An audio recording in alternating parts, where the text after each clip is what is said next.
हमारा यूनिवर्स कई सारे डिफरेंट थिंग्स से मिलकर बना। एक नेचुरल और इंटरेस्टिंग क्वेश्चन है कि क्या इन सारे डिफरेंट थिंग्स से जिससे हमारा यूनिवर्स बना है उसे ब्रीफली क्लासिफाई किया जा सकता है क्या? आंसर है यस। हम लोग थिंग्स को ब्रीफली क्लासिफाई कर सकते हैं और केवल दो ग्रुप में क्लासिफाई कर सकते हैं। और वो दो ग्रुप क्या है? तो उनमें से एक मैटर है और एक दूसरा एनर्जी है। Hello everyone, I am Ankit and welcome to the knowledge the future. Matter जो है ये हमारा केमिस्ट्री क्लास 9 का फर्स्ट चैप्टर है। तो आज हम लोग इसी को डिस्कस करने जा रहे हैं। मैटर क्या होता है और एनर्जी क्या होता है, इसको मैं फिजिक्स में डिस्कस करूंगा। तो what is matter?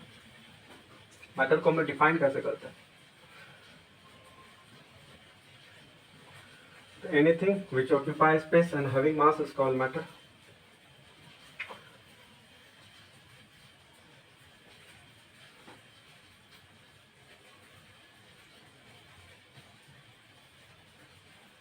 Anything which occupies space and having mass is called matter.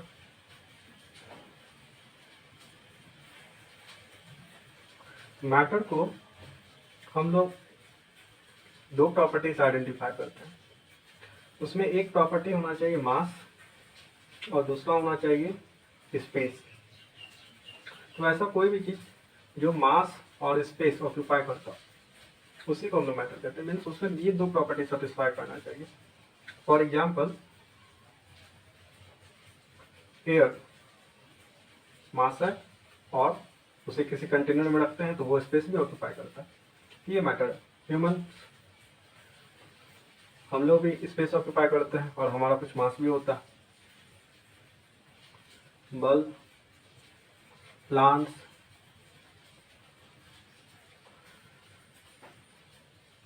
Planets etcetera, so many different things है। कई सारे एग्जाम्पल्स जो मैटर के अलावा भी कुछ थिंग्स एग्जिस्ट करता है। जैसे मैंने कहा वो थिंग्स क्या है, तो वो एनर्जी है। For example, sound energy, heat energy, light energy, ये सब भी एग्जिस्ट करता है। और लाइट एनर्जी जो है वो ना तो उसमें कोई मास है ना ही वो स्पेस ऑक्यूपाई करता है। और इसी तरह से ये सारी एनर्जी के साथ भी है, ना उसमें कोई मास है ना ही वो कोई स्पेस ऑक्यूपाई करता है। तो अगर देखा जाए तो हमारा यूनिवर्स जो है केवल इसी दो थिंग्स में ही आ जाएगा। मीन्स हमारे यूनिवर्स में और केयरफुल्ली ऑब्जर्व किया जाए तो मेनली ये दो थिंग्स एग्जिस्ट करते हैं, एक मैटर और दूसरा एनर्जी। और मैटर को तो हम लोग डिफाइन कर लिए। इसमें एक टर्म आया मास और दूसरा आया है स्पेस ऑक्यूपाई करना। तो स्पेस ऑक्यूपाई करने को हम लोग समझते हैं मैथमेटिक्स में, तो उसको हम लोग वॉल्यूम कहते हैं। और मास क्या होता है? तो मास मैटर का वैसा प्रॉपर्टी है जिसकी वजह से ये किसी फोर्स का अपोज करता है। जब भी किसी ऑब्जेक्ट पे फोर्स लगाते हैं तो वो अपने पोजीशन के चेंज में अपोज करता है। या आसान लैंग्वेज में कहे तो मास जो है हैवीनेस और लाइटनेस को शो करता है किसी मैटर को। लेकिन एग्जैक्ट कहा जाए तो मास मैटर का वैसा प्रॉपर्टी है जिसके वजह से ये चेंज इन पोजीशन का अपोज करता है जब भी इस पे कोई फोर्स लगता है। जैसे फॉर एग्जांपल, मैं एक एग्जांपल लेता हूँ। अगर एक फुटबॉल है तो उसमें अगर 1 न्यूटन का फोर्स लगाया जाए तो क्या वो फुटबॉल एक्सेलरेट हो पाएगा? क्या वो उसमें उसके पोजीशन में चेंज हो सकता है? आंसर है बिल्कुल यस। 1 न्यूटन का फोर्स सफिशिएंट होगा उसमें एक्सेलरेशन प्रोड्यूस करने के लिए। लेकिन उसी 1 न्यूटन के फोर्स को अगर हम 10 केजी के एक स्टोन पर अप्लाई करें तो क्या वो उसके पोजीशन को चेंज कर पाएगा? तो आंसर है नहीं। वो उसके पोजीशन को चेंज नहीं कर सकता क्योंकि उसका मास ज़्यादा है। तो जितना ज़्यादा मास होगा उतना ही वो पोजीशन के चेंज का अपोज करेगा जब भी उसके ऊपर कोई फोर्स अप्लाई होगा। तो what is mass?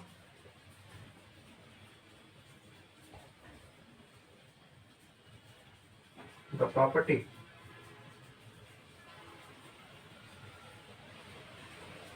of matter due to which it opposes the change in its position whenever a force is applied on it. तो मास है क्या? तो एक्चुअली ये प्रॉपर्टी है। जस्ट लाइक मैटर क्या है? कोई थिंग्स जिसमें स्पेस ऑक्यूपाई करना मीन्स क्या? वॉल्यूम ऑफ हो और दूसरा मास। उसी तरह से मास क्या? तो मास ये प्रॉपर्टी है मैटर का। प्रॉपर्टी जिसके वजह से कोई मैटर जो है ये अपोज करता किसका? तो अपने पोजीशन में चेंज का, जब भी इस पे कोई फोर्स अप्लाई करता है। तो प्रॉपर्टी को ही हम लोग मास कहते हैं।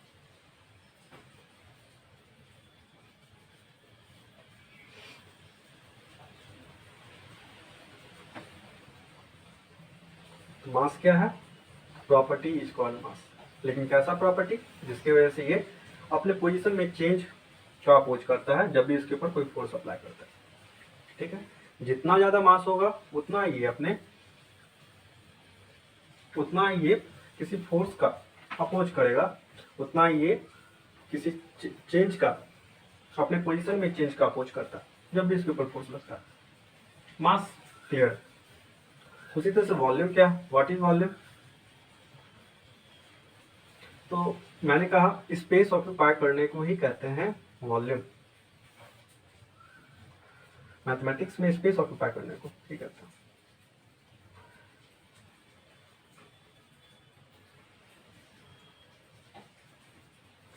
The quantity of space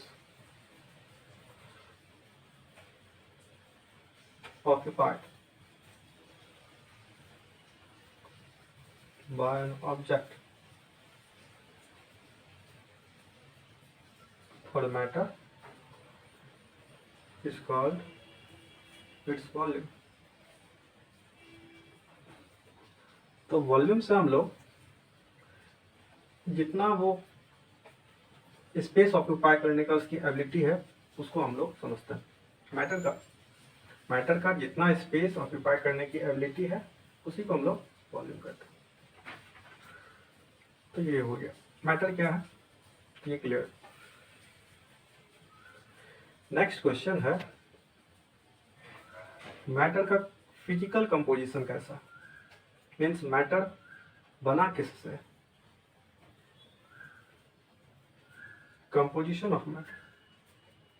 क्योंकि मैटर क्या है ये हम लोग जान चुके हैं। अब तो हम लोग इसमें इस बात को जानने में इंटरेस्टेड है कि उसका कंपोजिशन कैसा होगा, उसका बनावट कैसा होगा। तो यहाँ कंपोजिशन से मतलब है मेरा फिजिकल कंपोजिशन। ये कंपोजिशन से मतलब है फिजिकल कंपोजिशन ऑफ मैटर।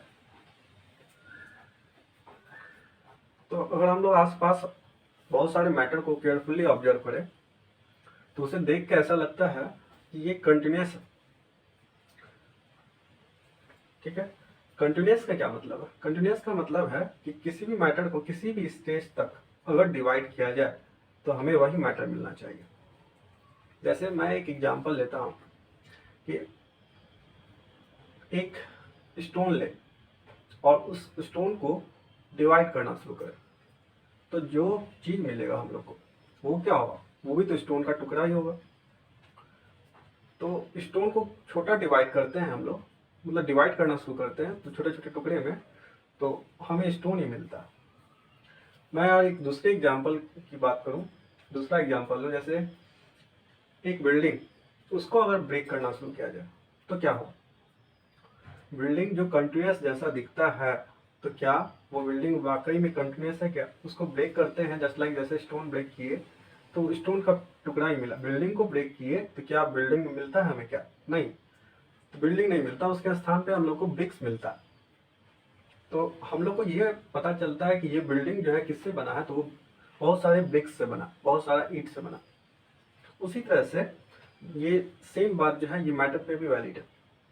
हमारा मैटर जो कंटिन्यूस दिख रहा है, एक्चुअली जब उसे ब्रेक किया जाए तो वो पता चलेगा कि वो किसी दूसरे थिंग से बना, किसी दूसरे पार्टिकल से बना।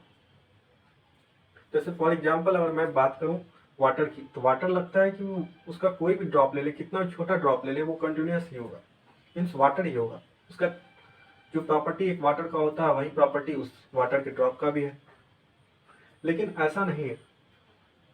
वाटर को अगर हम लोग एक सर्टेन लेवल तक डिवाइड करना शुरू करेंगे तो एक लेवल ऐसा आएगा जहाँ पे वाटर का हमें मॉलिक्यूल मिलेगा जिससे वाटर बना है, और उस मॉलिक्यूल को भी फर्दर डिवाइड किया जाए तो वाटर जो है हमें पता चलेगा कि हाइड्रोजन और ऑक्सीजन से मिलकर बना है। वाटर को अगर एटॉमिक लेवल पे ब्रेक किया जाए तो हमें पता चलेगा कि वाटर जो है वो हाइड्रोजन और ऑक्सीजन से मिलकर बना है। तो वाटर जो लगता है कि उसका हर ड्रॉप वाटर ही है, तो एक्चुअली वो वाटर नहीं है, वो हाइड्रोजन और ऑक्सीजन के मिलने से बना। जस्ट लाइक जैसे कोई बिल्डिंग जो है बहुत सारे ब्रिक्स से मिलने से बना। तो मैटर का कंपोजिशन जो है वो कंटिन्यूस नहीं है, वो पार्टिकल से बना। तो हम लिख सकते हैं फिजिकल कंपोजिशन ऑफ मैटर में matters are composed of tiny particles.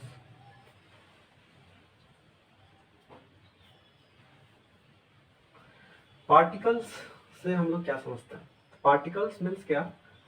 Particles means कोई ऐसा एंटाइटी जो काफी छोटा हो साइज में और सेपरेटेड। पार्टिकल मीन्स टाइनी और सेपरेटेड। पार्टिकल्स वैसा एंटाइटी है जो बहुत छोटा है और अलग अलग है, और उसमें कुछ सर्टेन कैरेक्टर भी।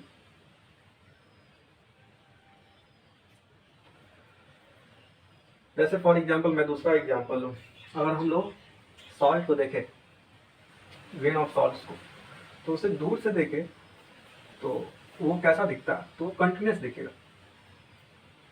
जस्ट लाइक जैसे कोई बिल्डिंग दिखता हो, या वाटर दिखता हो, मिल्क दिखता हो, या ऑयल दिखता हो।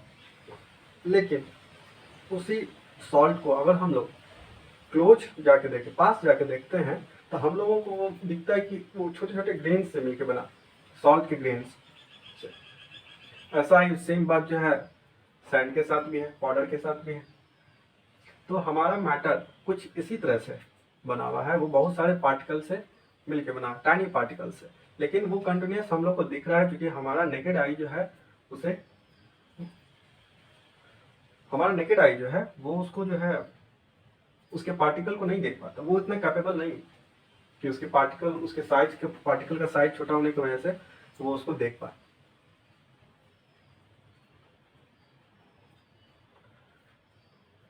तो ये क्लियर है कि मैटर जो है वो कंटिन्यूस नहीं है, ये पार्टिकल से मिलकर बना है। ये मैंने कुछ एग्जांपल लिया।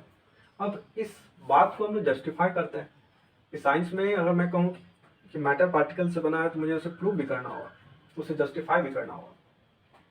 तो कैसे हम लोग जस्टिफाई करेंगे? ये एक नेचुरल क्वेश्चन है। तो उसे जस्टिफाई करने के लिए हम लोग सर्टेन एक्सपेरिमेंट करते हैं। उस एक्सपेरिमेंट में क्या करना होगा? हम लोग को एक ट्रांसपेरेंट ग्लास लेना होगा, और उसमें वाटर जो है वो सर्टेन लेवल तक जो है फिलअप करना पड़ेगा। तो लेट्स से वाटर को मैंने यहाँ तक फिलअप कर दिया और उसे मार्क कर दिया। अब इसमें कुछ हम लोग जो है शुगर के ग्रेन्स जो है वो डालते हैं, कुछ चम्मच शुगर्स डालते हैं। तो ऐसा करने से क्या होगा? ऐसा करने से इस वाटर का जो है लेवल जो है वो उठेगा, क्योंकि वाटर जो है वो उसको कुछ स्पेस प्रोवाइड करेगा शुगर को, जो कि मैटर का एक प्रॉपर्टी है स्पेस ऑक्यूपाई भी करना। तो जैसे ही शुगर को वाटर में डालेंगे तो वो वाटर जो है उसको कुछ स्पेस प्रोवाइड करता है। तो शुगर जो है वो स्पेस ऑक्यूपाई करेगा, इसके वजह से जो है उसका लेवल जो है वो कुछ हो जाता है। लेट्स से मान लेते हैं हम लोग उसका लेवल जो है यहाँ तक राइज किया।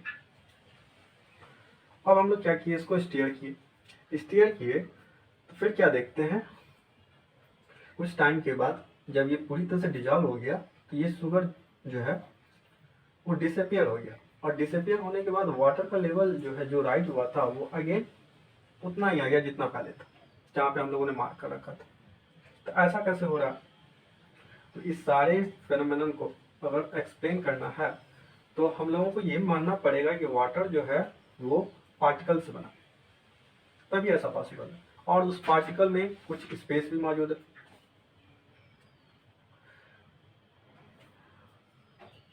तो एक्चुअली हुआ क्या है, यहाँ जो पार्टिकल्स है, अभी जो मैंने शुरुआत में जो कुछ चम्मच डाला शुगर, तो उससे वाटर का लेवल राइज किया, लेकिन उस पार्टिकल का साइज अभी बहुत बड़ा है। ये इतना बड़ा है कि वाटर भी पार्टिकल से बना है, छोटे छोटे पार्टिकल से, और उस पार्टिकल के बीच स्पेस। तो उस स्पेस के लिए ये पार्टिकल का साइज, शुगर के पार्टिकल का साइज बड़ा है, और ये साइज इतना बड़ा है कि वो उसमें एडजस्ट नहीं हो पाएगा। इसकी वजह से वो वाटर का लेवल राइज हो जाता है। लेकिन जब हम लोग इसको स्टीयर करना शुरू करते हैं तो ये शुगर का पार्टिकल जो है वो ब्रेक होना शुरू होता है। शुगर का ग्रेन्स जो है वो छोटे छोटे पार्टिकल्स में ब्रेक होना शुरू होता है। अब वो इस तरह से ब्रेक हो जाता है कि इसमें वाटर का जो पार्टिकल है उसमें एडजस्ट हो जाता है। एडजस्ट हो जाता है तो वो डिसअपियर हो जाता है डिजॉल्व हो जाने के बाद। तो इस तरह से पता चलता है कि मैटर जो है वो पार्टिकल से बना। मैटर जो कंटिन्यूस दिख रहा है तो एक्चुअली वो कंटिन्यूस है नहीं, वो पार्टिकल से मिलके बना है। हमारा वाटर जो है वो पार्टिकल से भी बना। तो ये बात सब पे वैलिड है, सिर्फ वाटर के साथ ही नहीं, हमारा ह्यूमन बॉडी है या ब्रिक्स है, वॉल्स है, बिल्डिंग्स है, कुछ भी जो मैटर है, जो हमारा इस फिजिकल वर्ल्ड में एग्जिस्ट कर रहा है मैटर, तो वो सब के साथ ये बात वैलिड है, सारे मैटर्स के साथ। नेक्स्ट क्वेश्चन क्या है, पार्टिकल का साइज कितना बड़ा है? तो इसको हम लोग अपने नेक्स्ट वीडियो में डिस्कस करेंगे। Okay, thanks for watching.